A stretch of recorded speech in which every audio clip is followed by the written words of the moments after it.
suis d'hier, Tania jour 26 Tevet.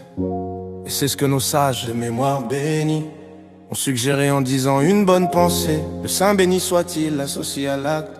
Or, il aurait dû être dit, l'écriture lui considère comme s'il l'avait accompli. Mais l'explication est la suivante, car la crainte et l'amour de Dieu qui sont révélés dans le cœur sont ceux qui s'habillent dans l'acte des commandements pour les faire vivre et les faire s'envoler vers le haut. Car le cœur est également matériel, comme les autres membres qui sont les outils de l'action, sauf qu'il est intérieur et constitue leur vitalité.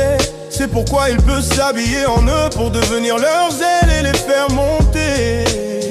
Cependant, la crainte et l'amour qui résident dans les compréhensions du cerveau et les profondeurs du cœur mentionnées plus haut ont des voix bien plus élevées que la dimension de l'action. Il leur est impossible de s'habiller dans la dimension de l'acte des commandements pour devenir leur intellect et leur vitalité, afin de les faire s'envoler vers le haut. À moins que le Saint, béni soit-il, ne les associe et ne les joigne à la dimension de l'acte. Et elles, ces intentions, sont appelées du nom de bonnes pensées. Car elles ne sont pas une crainte et un amour réel révélé dans le cœur, mais seulement dans la compréhension du cerveau et les profondeurs du cœur, comme mentionné.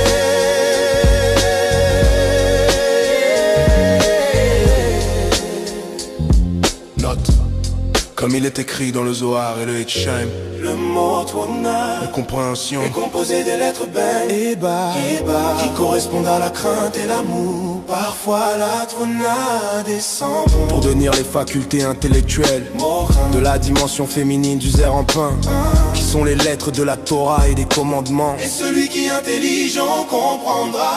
Or, cette association, le Saint béni soit-il, l'opère afin de faire monter l'acte des commandements et l'étude de la Torah, accomplie par le biais de cette bonne pensée jusqu'au monde de la création.